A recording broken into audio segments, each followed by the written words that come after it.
So I'm recording the class.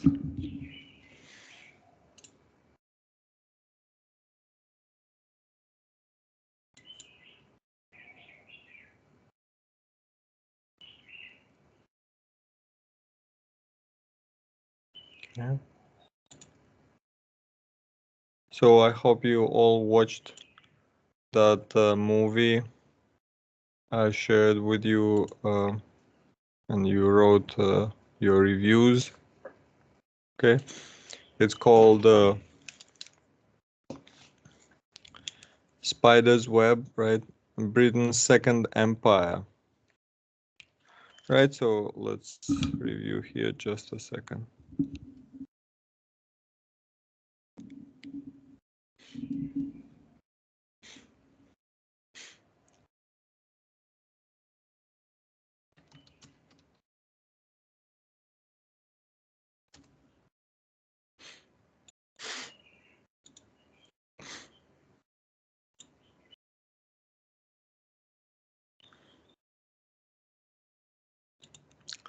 So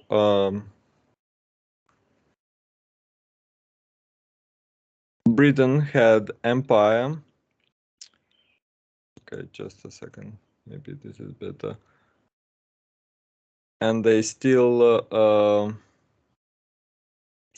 have the British Queen is still kind of the head of state in, for example, Australia, in Canada.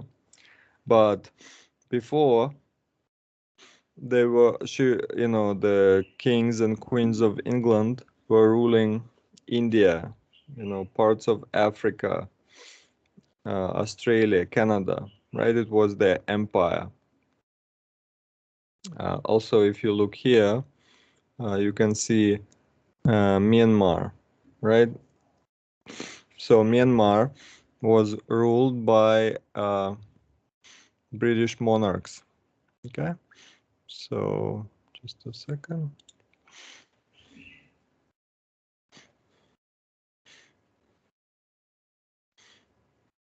So in our class, we talk about sovereign states, right? But so when you're a colony, you're not sovereign, you're not independent.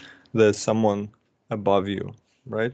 So, for example, in India, they had Indian rulers like Maharaja in different provinces, but then they all had to listen to the British Queen or King.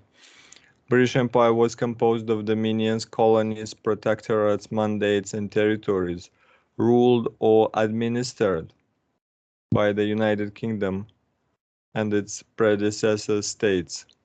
It began as overseas possessions and trading post established by England between 16th and 18th century. So it was a global power. 412 million people, 23% of world population. Okay, so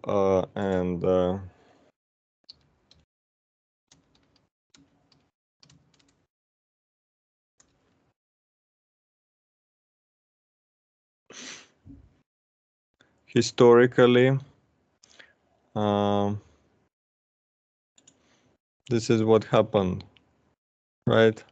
So this was British, right? Burma or Myanmar, British. Malaysia, British. French Indochina, okay, French. So uh, Indonesia, this part was Dutch, and then Spanish were in the Philippines, and then British, right? Spanish. This is why Philippines is called Philippines, right? From King Philip of uh, Spain. But then US was fighting with Spain, and so US took the Philippines. That's why they speak good English in the Philippines, because they were under US rule for many years. But look, Siam, Thailand, is independent. Why? Because it was between French and English, right? So if English would take it, French would not be happy. If French took it, British would not be happy. So Siam was in the middle. Also,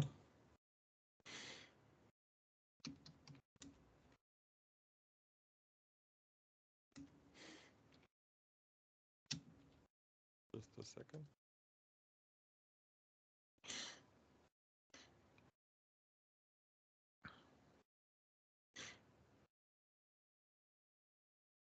Um,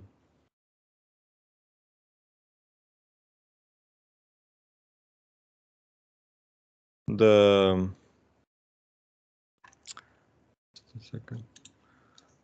Here's the picture of Thai king with the Russian king. So Russia was kind of a friend with uh, French, and also related to Britain. So Thai king asked the Russian king for help. So then, because he was in Europe, so the historically you see it's independent. Siam was independent of British or French, but so why were British? Why they needed um, colonies, right? Because of the resources.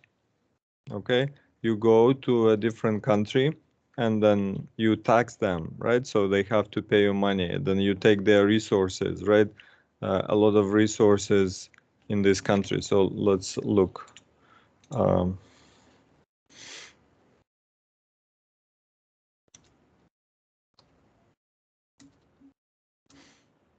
okay, and just a second.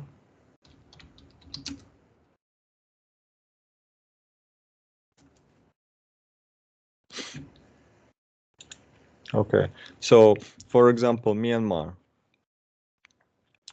British rule in Burma lasted from 1824 to 1948. You see, almost 80 years. From successive three Anglo-Burmese wars through the creation of Burma as a province of British India, right? There was British India and Burma became a province. To the establishment of independently administered colony and finally independence. The region under British control was known as British Burma. Okay. Prior to British conquest, because of its location, trade routes between China and India passed through the country, keeping Burma wealthy through trade, right? So again, uh, nothing is changing. Trade routes, right? If you have a country and there's trade coming through your country, you benefit. Although self-sufficient agriculture was still the basis of the country, Indian merchants traveled along the coasts and rivers, especially Irrawaddy River, throughout the regions where the majority of Burmese lived, bringing Indian cultural influence into the country still exists today. So Burma was the first Southeast Asian country to adopt Buddhism on a large scale. It continued under the British as officially patronized region of most of the population. So before the British conquest and colonization, the ruling Konabung dynasty practiced a tightly centralized form of government. So there was like a king.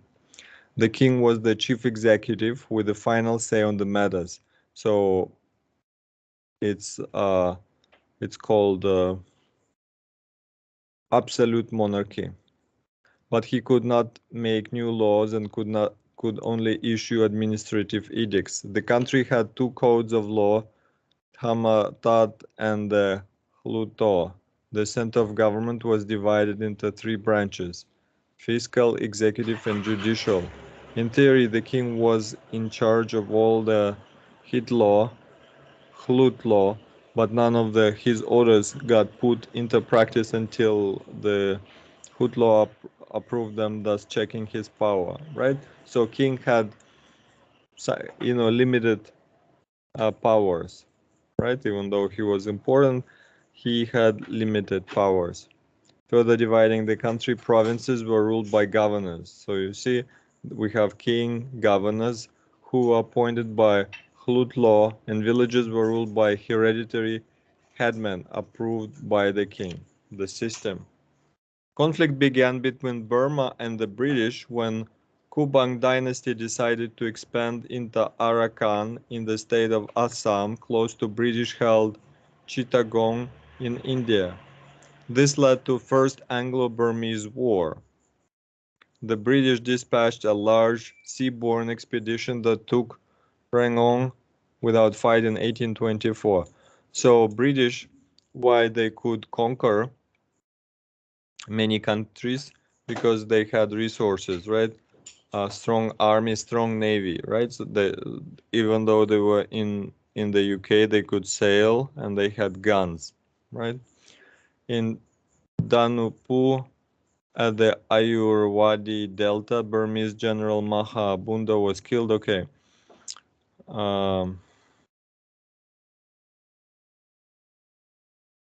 Just a moment. And the British initiated the Third Anglo-Burmese War, which lasted less than 2 weeks during November 1885. The British government justified their actions by claiming that the last independent king of Burma, Thai Bo Min, was a tyrant and that he was conspiring to give France more influence in the country. British troops, so again, you see French and British were busy fighting. Okay, so Burmese armed resistance continued sporadically for several years, and the British commander had to coerce the High Court of Justice to continue to function. Okay.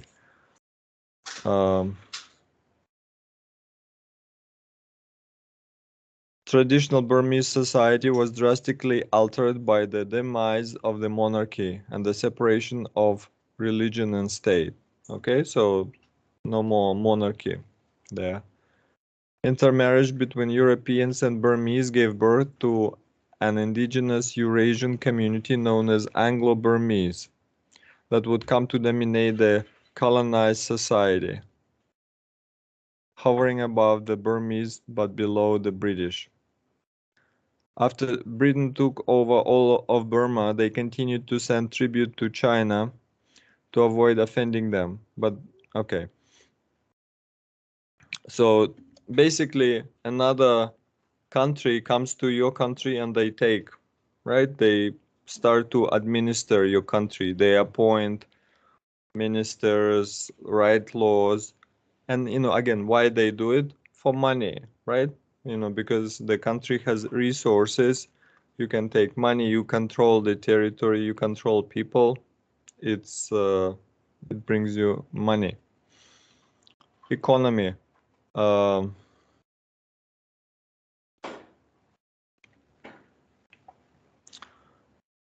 Again, you see why British came to India and Burma, because of the resources, precious stones, gold, metal, food. So, for example, so there was also another one.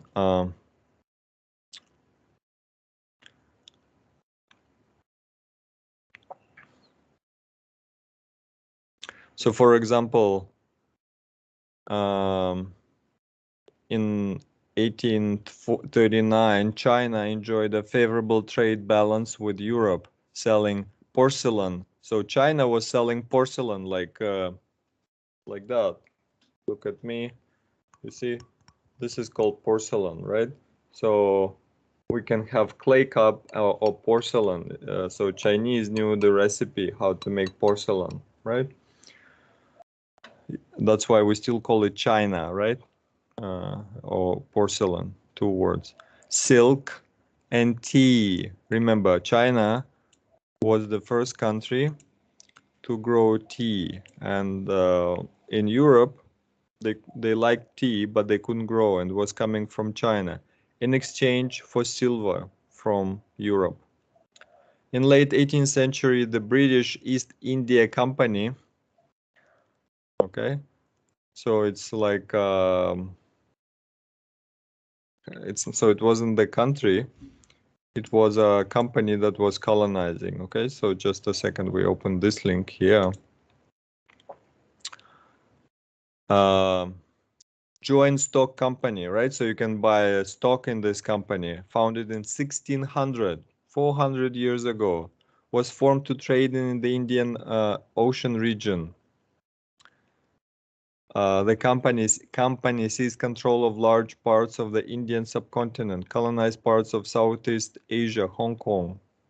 Okay, so it's a company from the British Empire, and you could buy stock there, and this company was trading. You see how strong the company was? So East India Company expanded cultivation of opium in the Indian Bengal territories. So you see tea, porcelain, and opium, right? Drugs were also in Europe. They wanted to have drugs, good business. Selling it to private traders who transported it to China and passed on to Chinese smugglers, right? So they were growing it in Bengal, also in India, and then selling it to China. So by 1787, the company was selling 4,000 chests of opium, 77 kilograms each per year.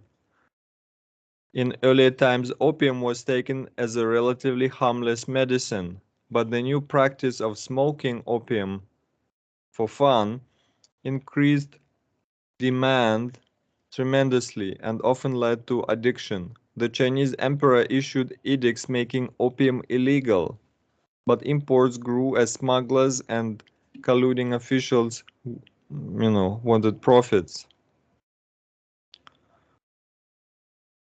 Some Americans entered the trade by smuggling opium from Turkey into China, right? So emperor was against it. British wanted to sell opium.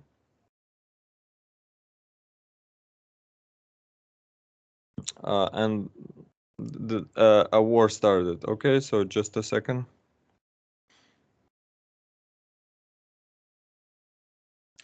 So Chinese government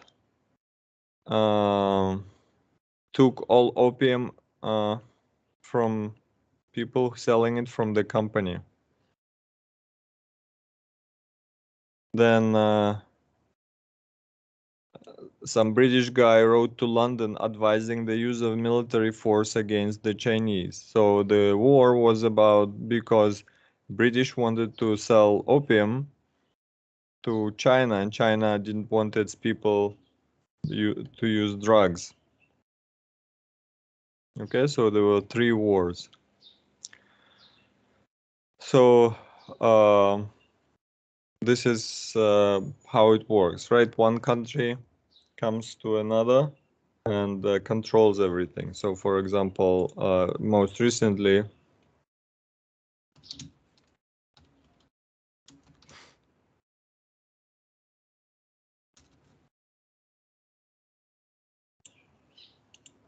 right, US was in Afghanistan, and they were controlling the country, right? And they were telling what they can do, what they cannot do. Until recently, when Taliban came to power and said, okay, this is our country, we will control it, get out. Okay, so this is the British Empire. So the movie you watched, just was called Spider's Web: Investigation into the World of Britain's Secrecy, Jurisdiction, and the City of London. Okay,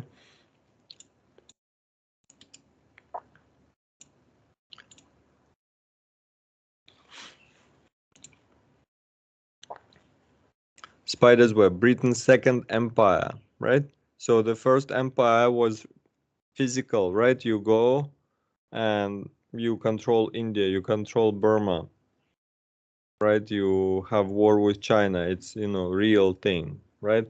And real territory. And now it's the second empire, invisible, right? But it still has effect.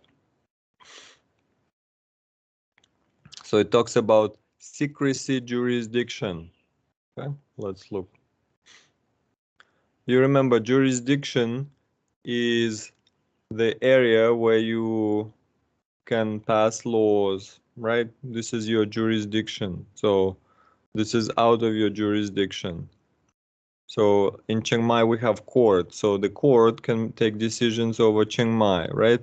But this court cannot have any power over,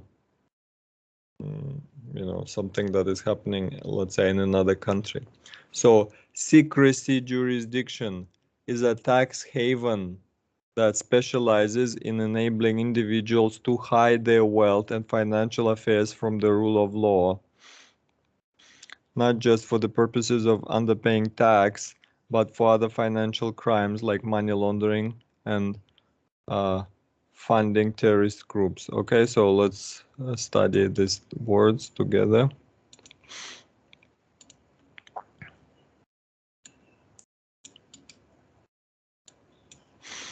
Okay, so first of all, what is money? Okay, moment.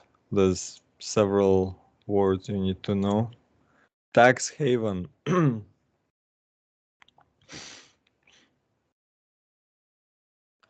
Okay.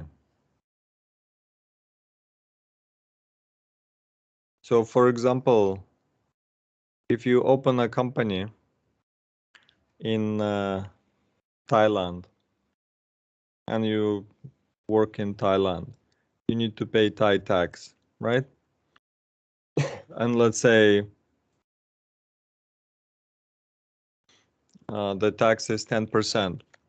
But if you register your company in some country, uh, you don't even need to go to that country. You just register it. Maybe you pay less, right? So many companies do that. They, even though they work in one country, they register in another. Okay, just let's find example.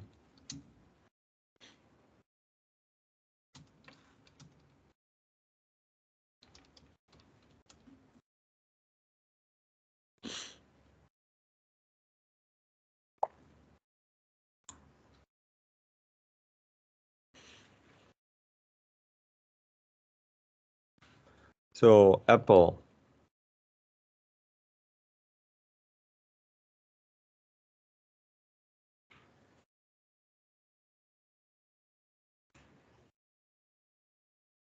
So many companies, they don't want to pay taxes, right? So they're trying to register, like let's say Apple, right? The everything of with the Apple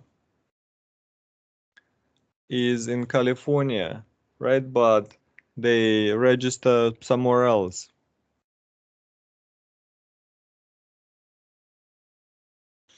So what is happening with Apple?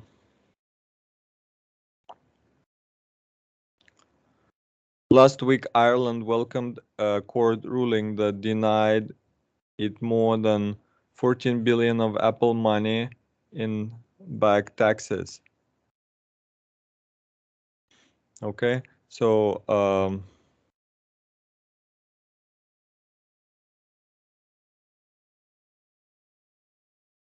just a second.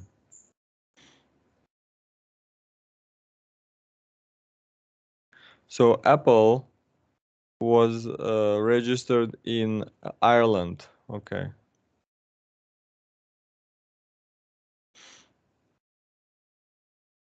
So Ireland is a tax haven. Yes, according to Liz Nelson, director of the Tax Justice Network NGO, Ireland, like other jurisdictions, procures profit shifting.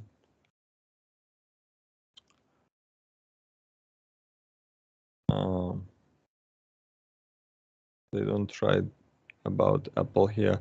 So you, in some countries want to have more profit, right? So they lower their taxes, and companies from all over the world come and register there, right? Apple has factories in China, offices in the US, but they're registered in Ireland, so they pay taxes there. Taxes are lower. Okay, this is how it works.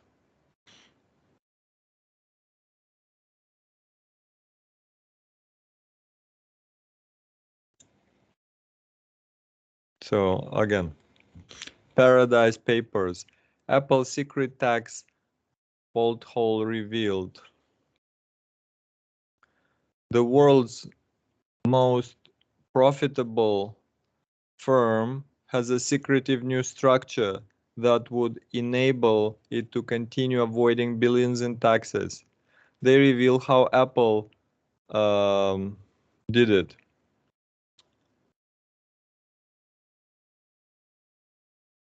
So it pays taxes, but how it does it?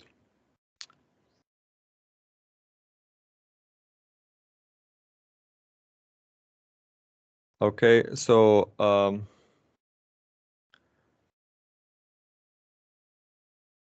Apple put all of its sales outside of America. So when Apple was selling its phone to you in Thailand, so half of its profit was coming from outside.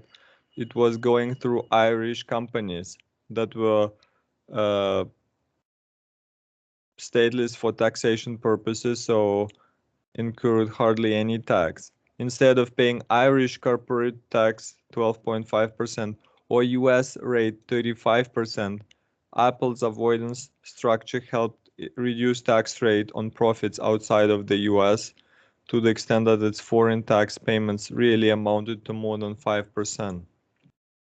So you see, when you go and buy your phone in Thailand, Apple phone, Apple receives profits. And then if it's registered in the US, it has to pay 35%. But Ireland is 12.5%, right? But they were even paying less.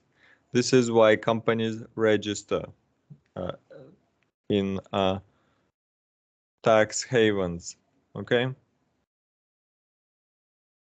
Just a second.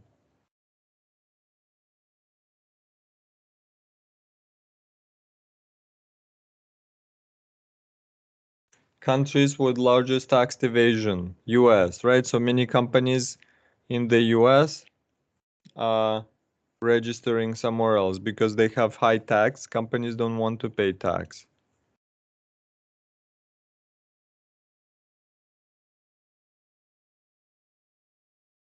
Okay, just a second.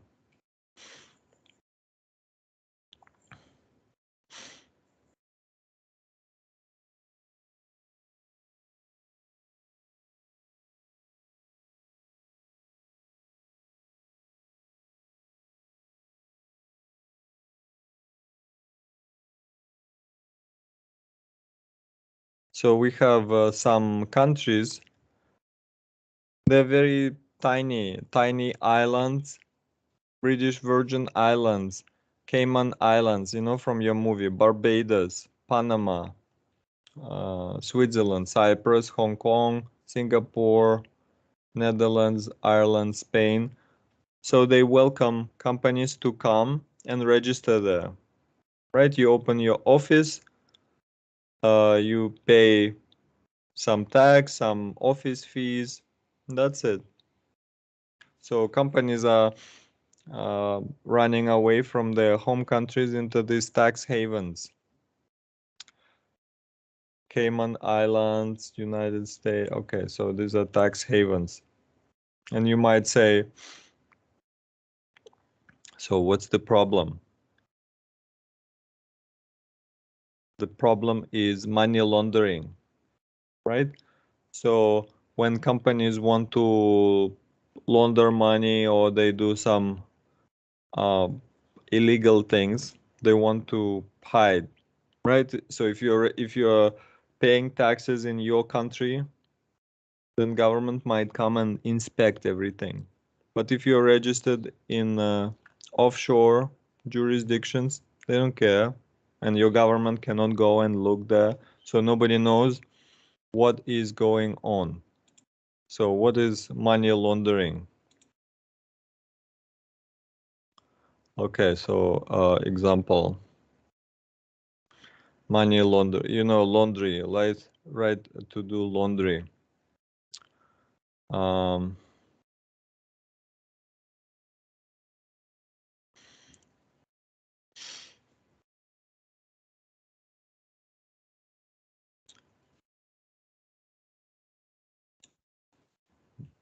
I'm trying to find a better picture. So for example, you sell drugs, right? And you have a lot of money, and it's all cash. It's dirty money. You cannot explain where you got your money. So if you start buying cars, right? I give you a recent example.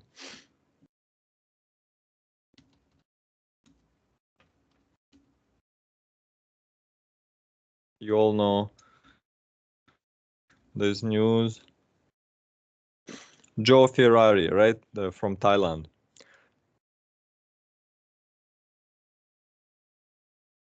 Um,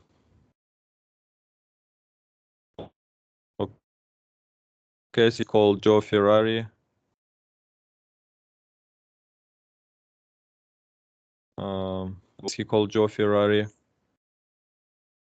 Right, because he works in police and then many cars. Okay, how many? Just a second.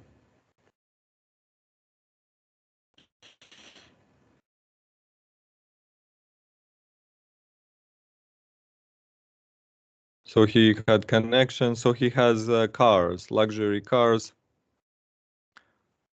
Policing the huge illegal drugs trade in Thailand is known to be a rich source of illicit funds for officers.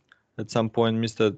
Tita Sant also got involved with confiscating luxury cars. Okay, so you are doing something you're not supposed to do, and you have a lot of money, and you buy a car, you buy a house, right? At some point, government will come and say, your salary is only 40,000 baht. How did you buy this car? Right? So you need to do money laundering. So you take your money, you put them in some bank and some company, and they help to clean it, right? They pretend you had business, they pretend you had some, right? For example, you open a coffee shop and then you tell everyone, I have many customers. I sell coffee. I sold a lot of coffee, so I earn money through my coffee shop. Now it's clean, right? Now you can put in bank account and you can go and buy your car. And if anyone asks, how did you buy the car? You will say, I have a coffee shop, right? In in real life, no one comes to your coffee shop, but you have the documents. You have receipts. It looks like you sell a lot of coffee. So this is called money laundering. Okay. So oftentimes these companies in offshore jurisdictions help you to pay less tax and clean your money. You send your money there and then they clean it and then no one can ask you questions. Then you send it back to your country and you say, this is all I pay tax, here's the document, now you can buy whatever, right? So just a moment. So this is the movie you watched. So let's read the what it was all about. In the days of the British Empire, which I told you, London served as the world's most impressive financial center. As the empire went to decline, right? So let's review here.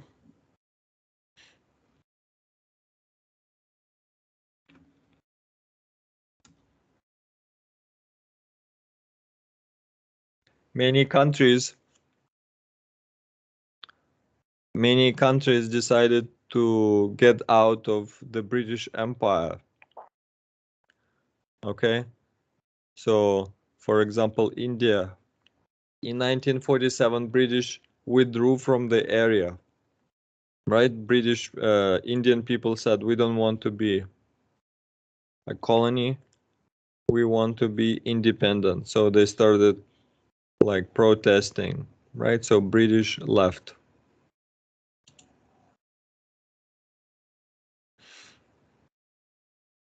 So when British were ruling, it was all one area, and then it became, after British left, Sri Lanka is separate. This is India, and this is Pakistan Islamic. So this after British left the country, now we have several countries. So again, going back, anti-colonial sentiment became more rampant, and greater numbers of British territories began to strive for independence, like India in Africa. The financial stronghold of its capital city began to deteriorate as well. Spider's Web, Britain's second empire, tells a story how the country transformed to become a global financial power in the face of these challenges, and how their continued prominence shapes the world we live in today. The city of London, again, what is the city of London? Look.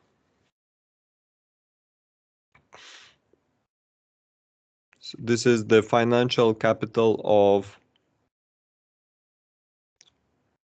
uh, the of England, of London. Okay, so look at the map. We have London, and then in London we have an area which is called the city, so financial center. So it's separate from London, but inside London. The City of London banking network began constructing a web of overseas jurisdictions in the wake of the empire's demise.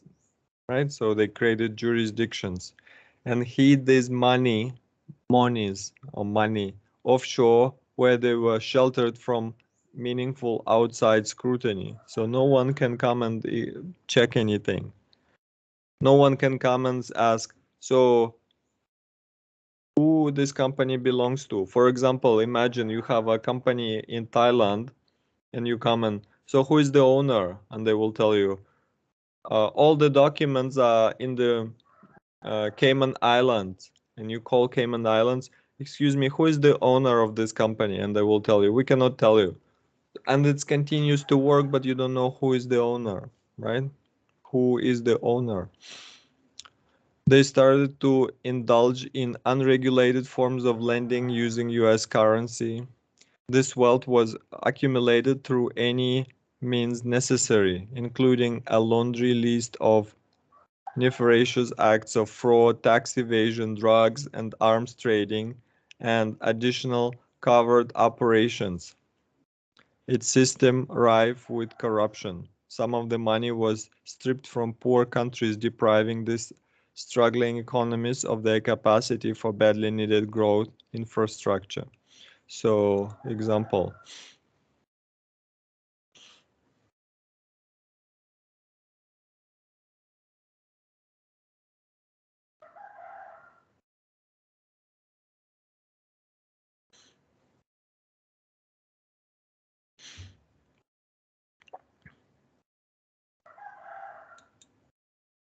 So we have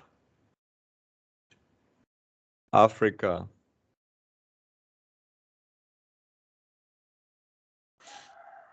So we have city. So city of London.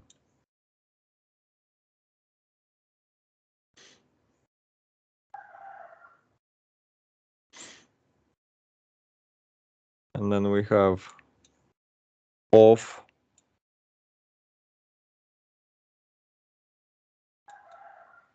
shore.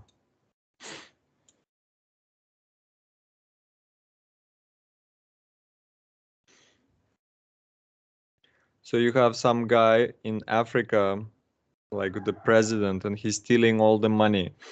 He cannot keep the money in his country because if he loses power, all his money will be taken from him. So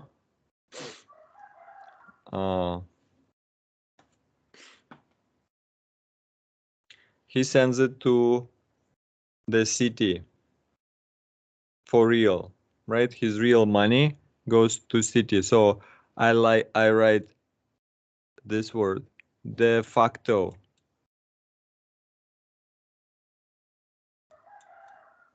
De facto means real. For real, his money goes there. It is in England. And then England will invest it, right, in different banks. Will hide it for him.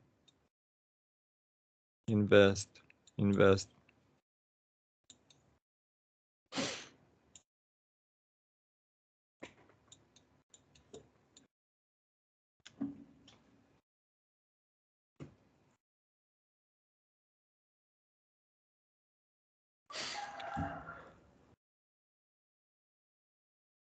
But this guy is a bad guy and he's stealing the money. And, you know, the city cannot openly say that they took his money, right? Because they cannot do it, you know, he's a bad guy. So what happens is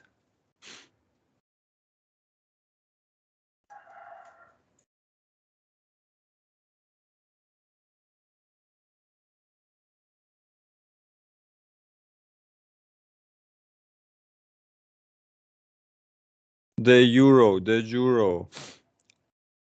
on the paper, it looks like his money is in Cayman Islands, but it's just on the paper because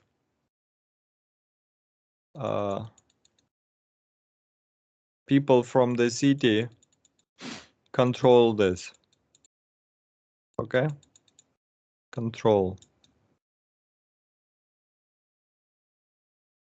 So if anyone is looking for the money, they will come here and they will not get anything from this Cayman Islands because it's just papers and they have special laws, secrecy laws that will say we cannot give you any information.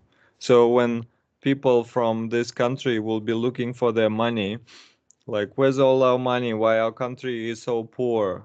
He stole all the money. Where's the money? They will come here and these islands will not give any information. And in reality, it's all here. It's controlled from the city of London and it's already invested, right? So then this guy will run away to another country with all his money. And his money is, you know, hidden across the world through banks and investments. And it doesn't have his name. It has the names of his companies and companies are registered here. So that's it. Okay. Some of the money was taken from poor countries. So the countries cannot develop because it's all stolen. Throughout the film, we are presented with a tale of two Londons. One is, busy place. The other is a market run by elite business players who cleverly shrink the gaze of international financial. So no one can find anything. No one can control anything. In Britain, bankers are a protected species, confesses one interview subject who is part of a chorus of whistleblowers, financial insiders, and social justice activists. We are told that as much as $50 trillion reside in overseas accounts that act as tax havens. Many, most robust of these havens are British. Okay, so why they say British?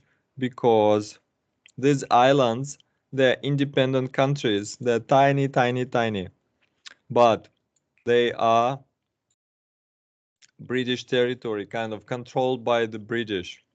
Okay, so British control these islands, right? But they're independent, under some control. This is how it works.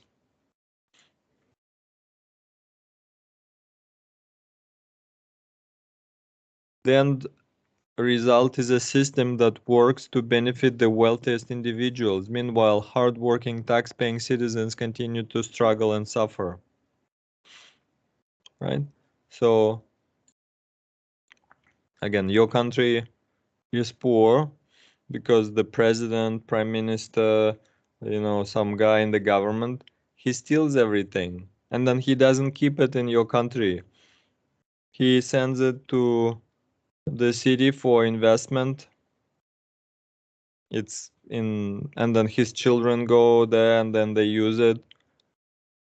And if anyone will be trying to find it, all the documents are here and it's all protected.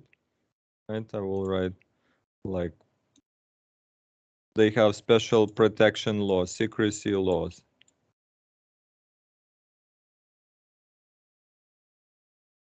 Secrecy laws. So no one can access anything. And even if they get anything, it doesn't have names or, it's all hidden. In reality, the money is here. But because City of London is connected with the former British colonies, okay? It works like that. Who are whistleblowers? Whistleblower. Employee who tells people about some illegal activity, right? You work for a company, you see that the company is doing something bad, you blow the whistle. So this is the expression. So these women were working for companies. She was working for Enron, WorldCom, FBI, and they saw something bad going on. So instead of keeping silent, they went to police, right? And this is how we know about the situation. Okay.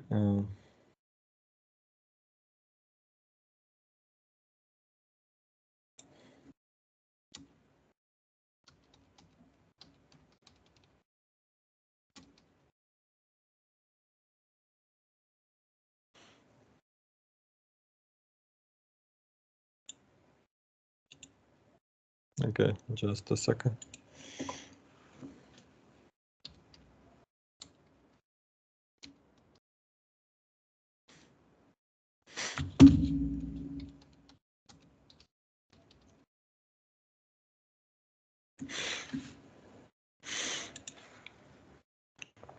So I'll show you my paper.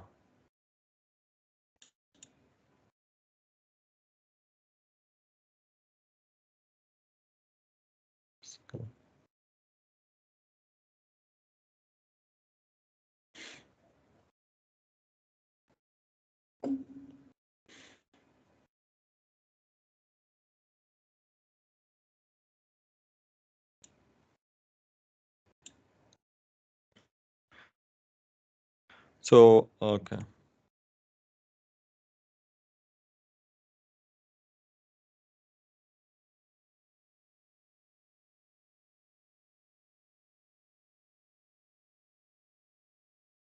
Globalized, right? On one hand, it's good. We can trade with each other. More companies, more and more people are doing something bad, and they have so that if you sell drugs, if you sell, um, okay, for example,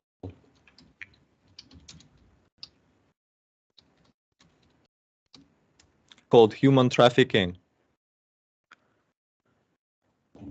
Human trafficking most immediately affects 40 million people in the world.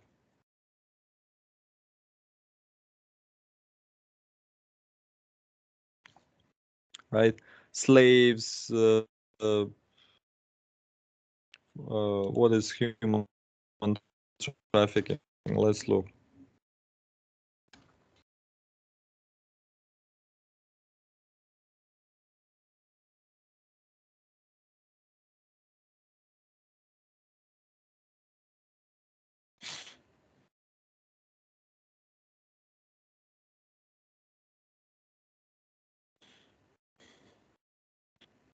Just a second.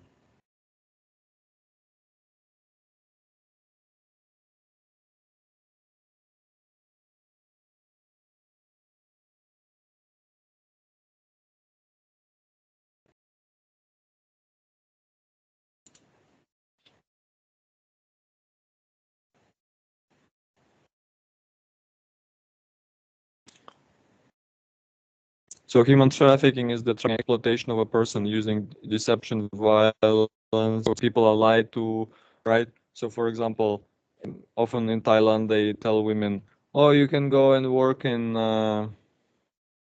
Malaysia, you will work in a company. So she will go there and they take her passport and then they force her to work as a prostitute. You know, I heard stories like that.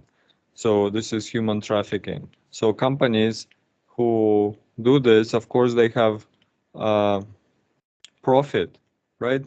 And they cannot go and deposit it in their bank account. They need to launder the money.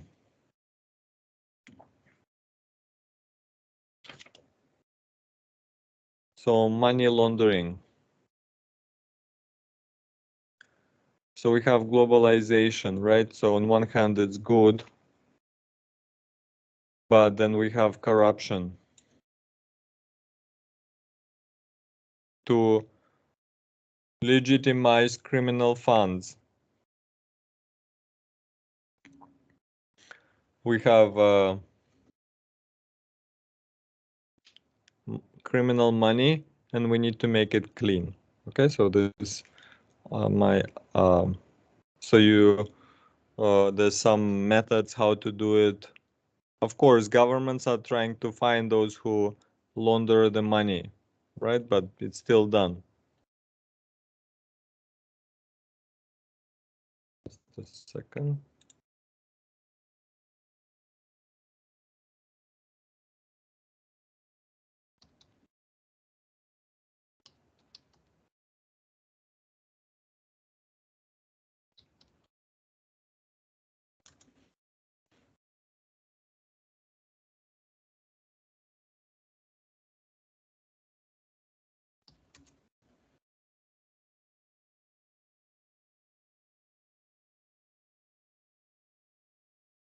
So United Nations, right? International organization where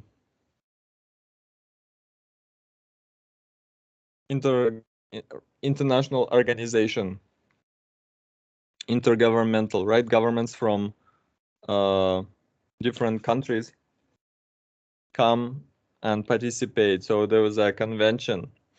So governments need to coordinate their efforts because if, for example, US is participating, China is participating, Thailand is there, but Laos is not.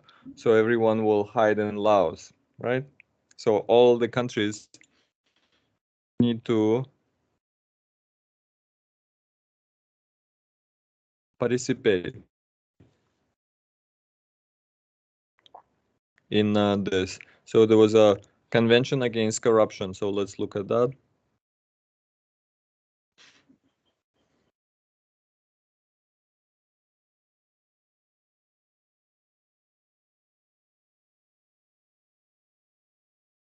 So corruption is a global problem.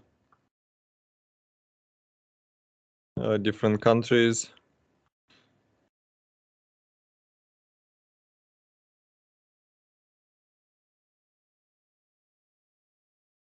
So especially in poor countries, right? Why poor countries are poor? Why some countries are poor, some countries are rich? Often the answer is in poor countries, people who work in the government, they're stealing the money from the people.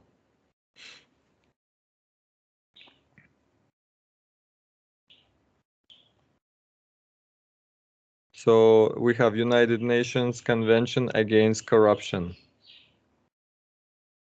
adopted 2003, right? So it's some agreement between different countries how they will fight it, right? So there's 8 chapters and 71 articles. So general things, preventive measures, right? So you need to have some anti-corruption organizations in the country, right? Then you need to write special laws to fight it, how they will cooperate, right? So now every country in the world has some banking laws, right? So so for example, if I bring a lot of cash to a bank account, maybe they will not take it. They will ask me questions. Where is it coming from, right? Because I can bring, I can take cash, deposit it in Thai bank, then transfer to US bank, then transfer back to Thailand, and no one will understand where the money is coming from. But in fact, it's cash. I was selling drugs, right? So this is asset recovery. So for example, if some criminal guy stole, did criminal activity, he's hiding it in, he lives in Thailand, he's hiding it in US. So Thailand can come to US and ask for that money, asset recovery, right? So this is a whole document, convention that many countries sign.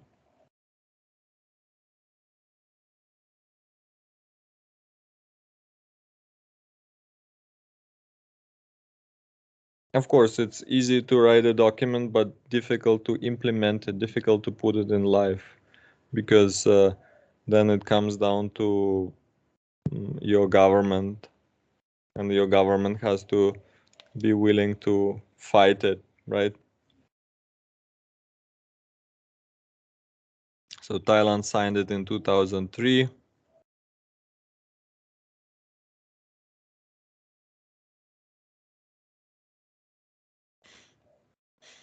You ratify, and then you need to change the laws, right? So everyone came to the United Nations, signed the document, but then, okay, just a second, please.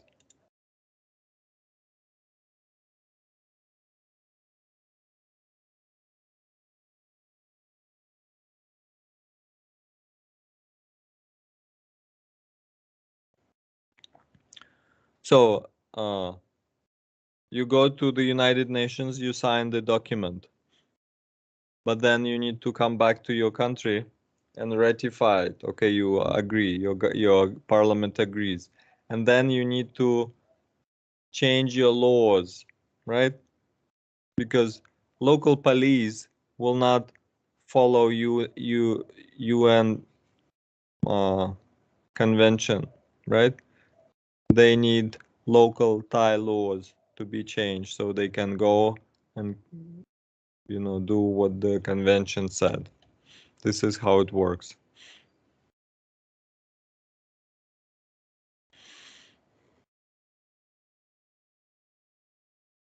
Right? So again, why people sell drugs, right? Because example, why people sell drugs? Because they have profits, but also because they can use the profits, right? They can buy a nice car, right, a nice house. And how they do it? They launder the money. So if they cannot launder the money, then they cannot use it. Right? Remember,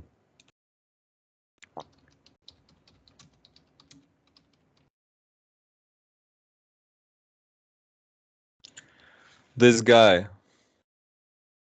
Have you seen the movie Breaking Bad? He was a teacher, and then he started selling drugs, making drugs, selling drugs, and it's all in cash, right? When they buy drugs, they pay you in cash. So he was keeping it in his garage, $10 million. That's, you know, he has $10 million, but he cannot go and buy a new car because everyone will say, "You're a teacher. You bought this car." He cannot go and buy a new house. Everyone will say, "You're a teacher. How you buying the house?" Right? They will call the police, and then police will ask, "Where did you get the money?" "Oh, I had cash." "Where did you get the cash?" Right? He cannot do that. So he's hiding it. So he's keeping it, and it's dirty, dirty money. He needs to launder it, right? He needs to send it someplace, and then they will pretend he had bitcoins, some explanation for the government. Win a lottery.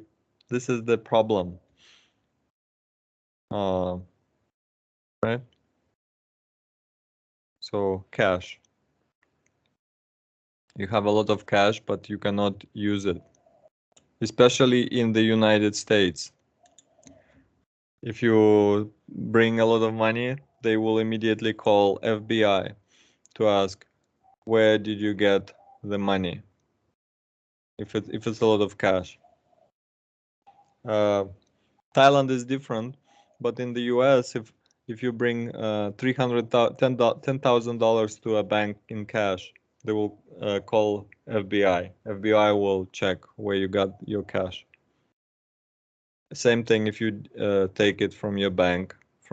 So in the US, most people use uh, bank transfers. They don't use cash a lot. So if you use cash, it's strange, okay, and it's suspicious. And why people use cash? Because they don't want anyone to know what is going on, right? If you buy drugs, you don't give your credit card, you pay cash, so it's secret. Nobody knows. It's anonymous.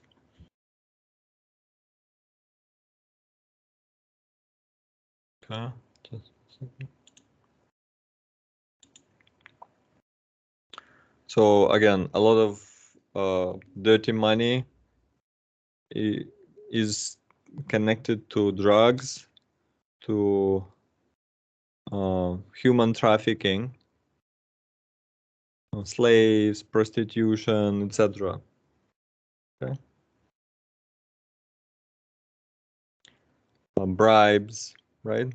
You, for example, I work as in the government, and you want me to help you, so you give me a bribe, right? In cash, of course. And then my salary is low, but I have a lot of bribes. So I need to hide it, clean it, launder it. So now countries have laws against money laundering.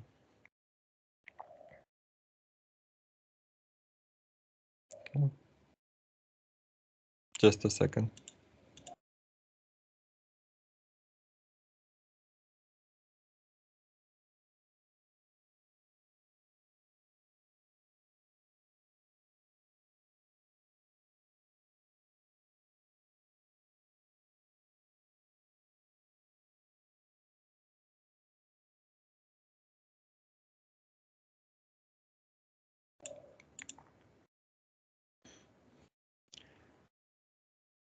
So this is the situation. On one hand, it's great that we can transfer the money across the world, but on the other hand, before, if your president was a bad guy, he would steal the money and he would keep it in your country. So at one point, if you catch him, the money is still in your country, so you can take it from him and use it to build schools and hospitals. Today, we live in a globalized world. So now it's, you can send money to buy something on AliExpress, but at the same time, the bad guy can steal the money and send it. And if he sends it, okay, so imagine if he sends it to this officially, okay? Okay, so I write bank transfer or bank wire. We have, and he sends it to this country. It's clean, right? So we have asset. Asset is, something that belongs to you. Recovery. So United Nations Convention Against Corruption. So if he sends it officially to some bank, okay, bank, and this is country. He sends it to some bank in some country, it's all official. Then, when they catch this guy, the new government of this country can say, okay, please help us recover the money. You signed United Nations Convention Against Corruption. This money is stolen. Please return it to us, right? So the country will return the money. It's possible. So now there's another problem, right? We have offshore jurisdictions through the City of London, and many are using it. Of course, criminals are using it. Also, let's say company. Company,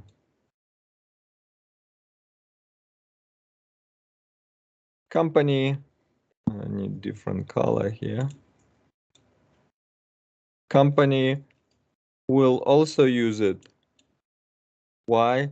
To avoid tax. And it's legal, okay?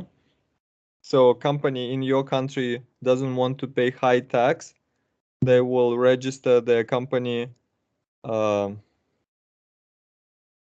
offshore, and offshore will offer them lower tax rate. So even though the company works in your country, it is registered offshore through the City of London.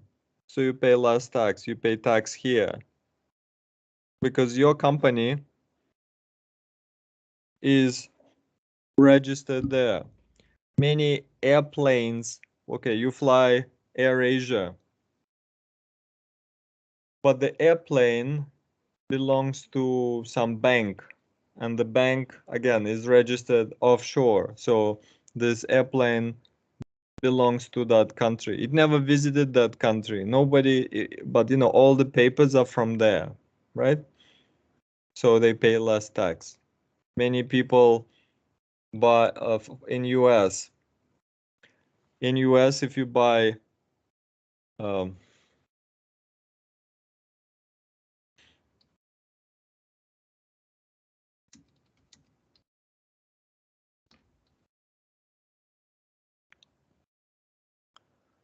so in US, if you buy a boat that is more than $100,000, you need to pay 10% luxury if it's in the US. But you can register the boat and do everything offshore, so you never have to pay that 10%. You pay 1%, right? So 1% is less than 10%.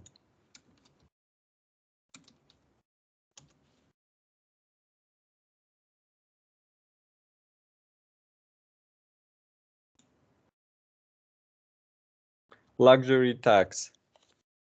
Tax on luxury goods. Right?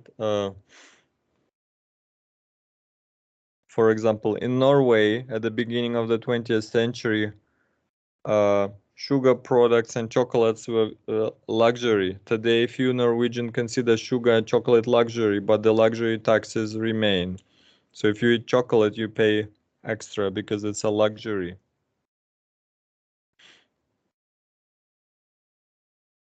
You know, they're taxing the rich.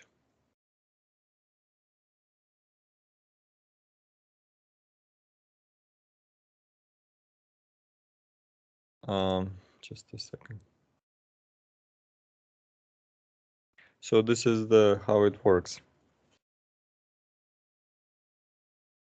Helping rich avoid taxes on luxury jets and yachts. The special offshore tax havens.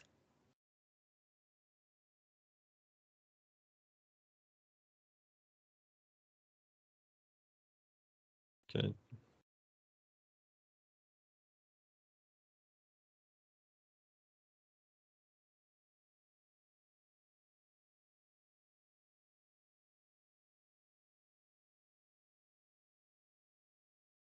Okay. Just a second.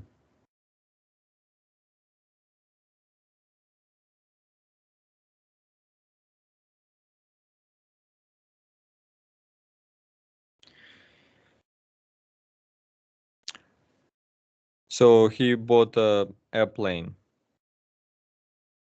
Bankers, accountants, financial advisors, and other professionals who run offshore in the gray international area between tax jurisdiction. So we have tax jurisdiction, US, Thailand, Russia, and then there's in between. The global system helps shield assets from taxes, creditors, and competitors. Right? It's like, what assets do you have? I don't have anything. Well, you live in a house. Yes, but this house belongs to a company. It's registered in Cayman Islands. And who the company belongs to? Call them. You call, who is the owner of this company that bought the house? I don't know. Okay, so again, uh, just a second.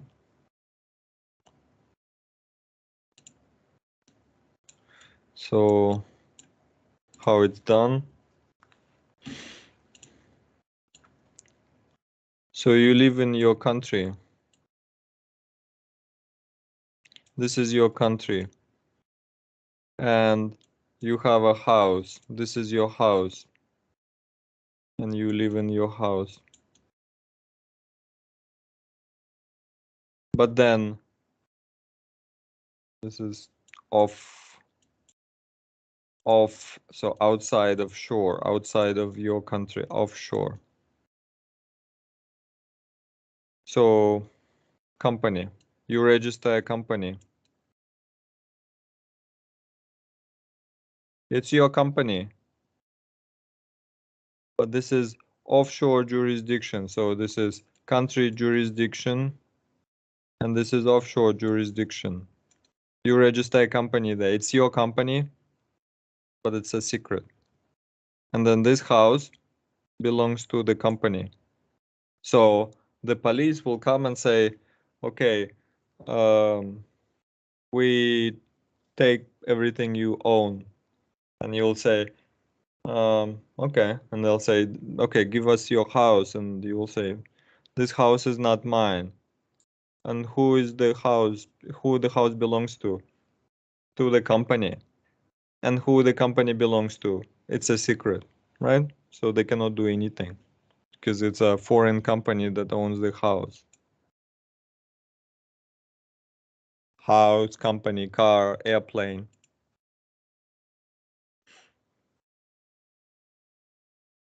So offshore, they're in charge of jets, yachts, right?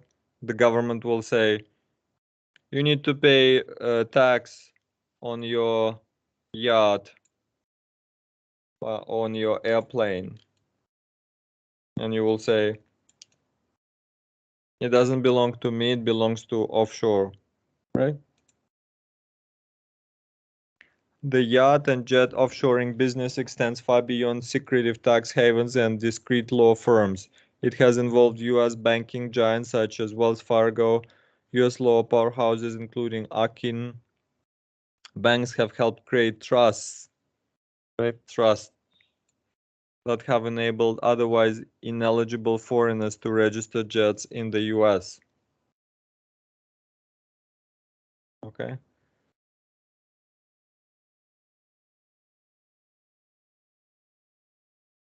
A spokesman for Wells Fargo Bank is in the process of exiting the business of acting as a trustee for foreign-owned non-commercial jets. Okay, so what is a trust?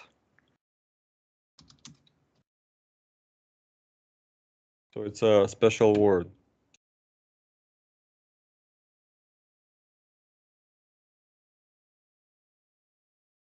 A trust company is a legal entity, right? A legal company that acts as a agent, fiduciary agent, or trustee, right? Fiduciary. So what is this word? I act on behalf of you. You allow me to act on your behalf, right? So I can go and put money in your bank account. I can take money out of your bank account. You trust me, right? Fiduciary company. And I can transfer money, okay? If you die, I take care of it. I manage everything, right? So you give me all the rights.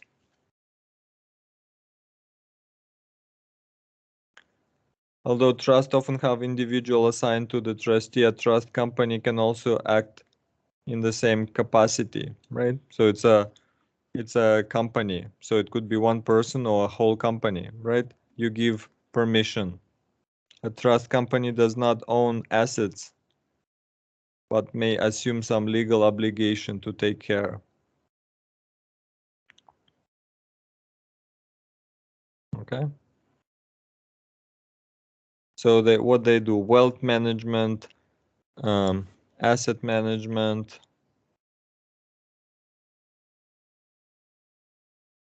So what are the benefits? They act on your behalf and won't like steal your stuff.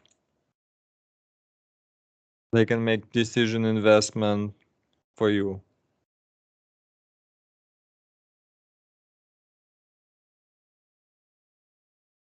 So for example, many people, imagine if you have a lot of money and you have two children. If you die, your children will start fighting for your money. But if you put everything to this company, the company will be like you, right? It will act, okay, a little bit for this child, a little bit for that child. So, but also, uh, these trust companies,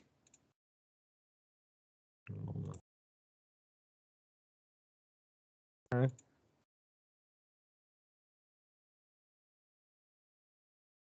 So offshore company, it's a trust. They are managing your airplane, your car, your house, and then it's the it's not clear who is in charge.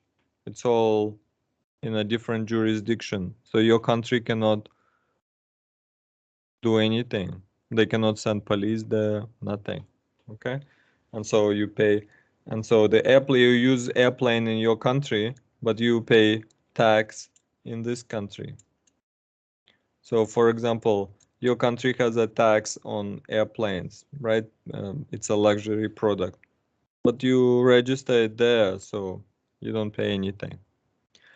And this is how these small islands earn their money, right? They take a little bit, they take some fees, right? So wealthy people prefer to pay a little bit here than more here. This is how it's done.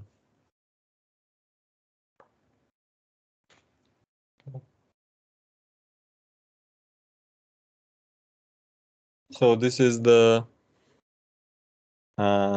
lesson today. You see how it's like you can't just look at one document, it's many things connected together. So the movie says that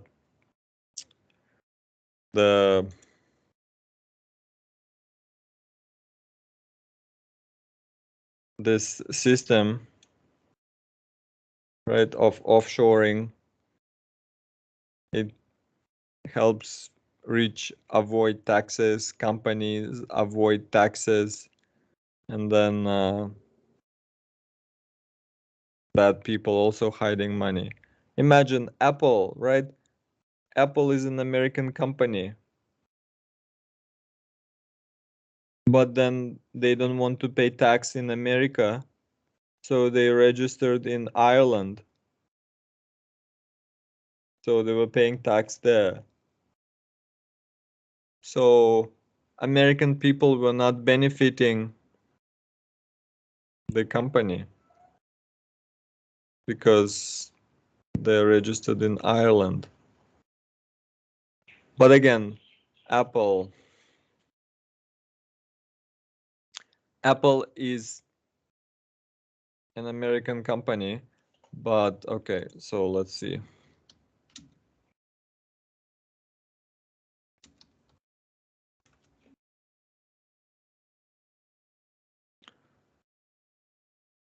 Ten owners of Apple. Okay, I can buy Apple stock, you can buy Apple stock, but it will be a little bit. So who are the owners? 10 biggest. 7% Vanguard Group. 5% Berkshire Group. BlackRock. So you see, and then this group also has many owners, and so you never know who is the owner, who is the ultimate owner. It's all hidden. So Apple is an American company, but 10% belongs to this group, and then we can go deeper, deeper, deeper, and then it's not clear what country it goes back to from Apple. Yes, they have headquarters in California, but the owners are anywhere. We don't know. Then they have factories in China. But this company from California is registered in Ireland. You see, it's all hidden. So we can do search for this Vanguard Group.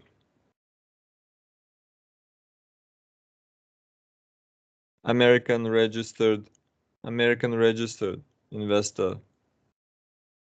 7 trillion global assets, right? And then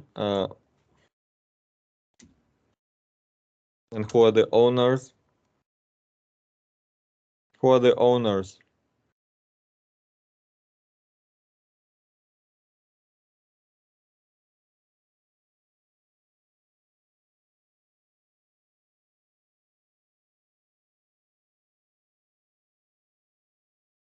Oh, not clear.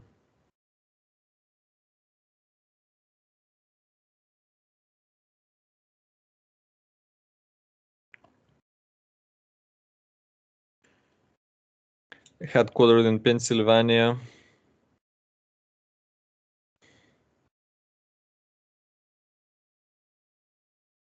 So it has many investors, but who they are, it's a secret. Okay? So in the end, it's not clear who is the owner of Apple. Then there's Berkshire Hathaway, BlackRock funds, Fidelity, Geode Capital, Northern Trust. So big companies own. And Apple is a very expensive company, so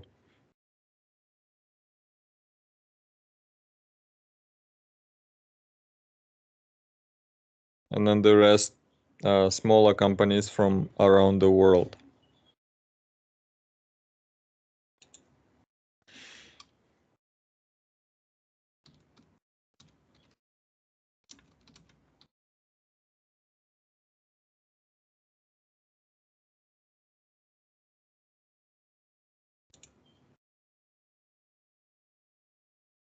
Just a second.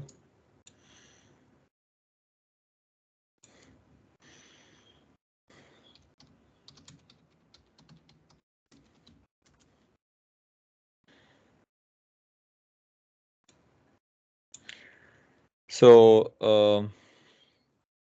147 companies control everything. So three guys from Switzerland, from Federal Institute of Technology, took 37 million companies worldwide and analyzed. They built a model of who owns, okay, owners of everything. So let's look at that.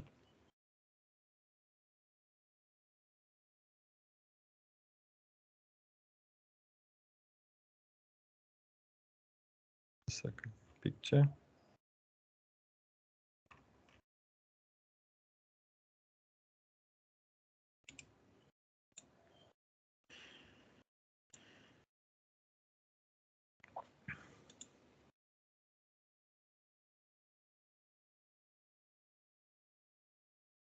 So for example, these companies control everything we buy, like food, consumer products. You see Nestle, Coca-Cola, Unilever, Danone, Mars, Mondelez, Kellogg.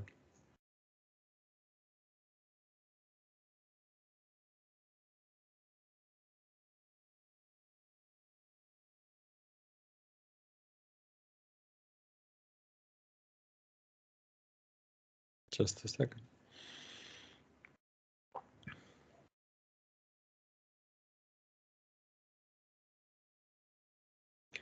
So a University of Zurich study proves that a small group of companies, mainly banks, control the economy. The study looked at transactions and companies and created a map of 1,318 companies. The study found that 147 companies formed a super entity within this, controlling 40% of the wealth. All own part or all of one another. Most are banks. The top 20 includes Barclays and Goldman Sachs. Okay, so you see these are big companies, and then in the center there's the banks, and they own everything. Apple, computer, Microsoft, everything. In effect, less than 1% of the companies were able to control 40% of the entire network, right? So a few banks bought everything.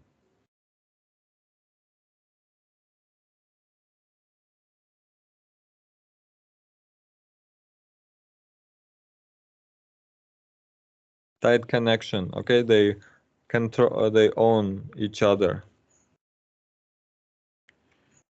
right? The same thing, like for example, in Thailand, you have CP, right?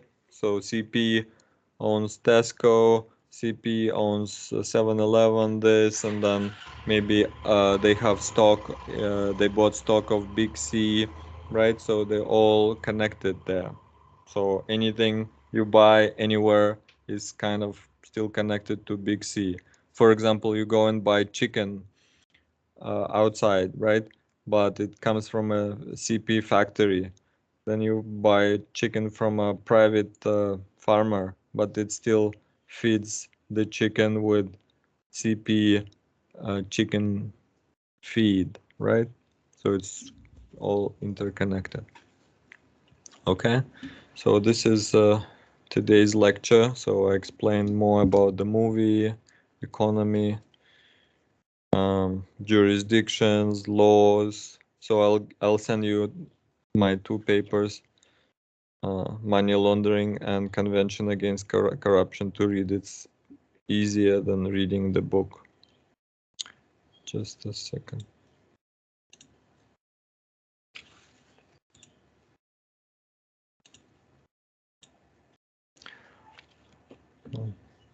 So do you have questions about what you heard today? Because I will put this information, the whatever I told you today, I will put it in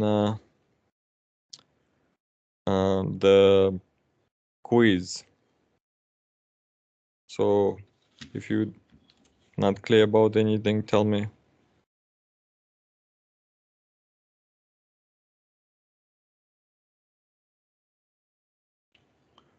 Because whatever I told you, I will put it all in the quiz.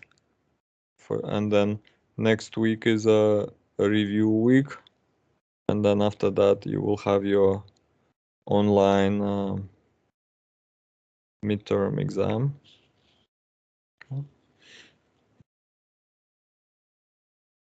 Okay, so now I will send you 2 papers to read. And I'm still here online if you have any questions. And then a little bit later today, I will send you the quiz. So now I'm sending you, I will share with you these 2 papers about money laundering and Convention Against Corruption. And then we still have 1 hour, so please read these papers. And then I will give you the quiz, okay?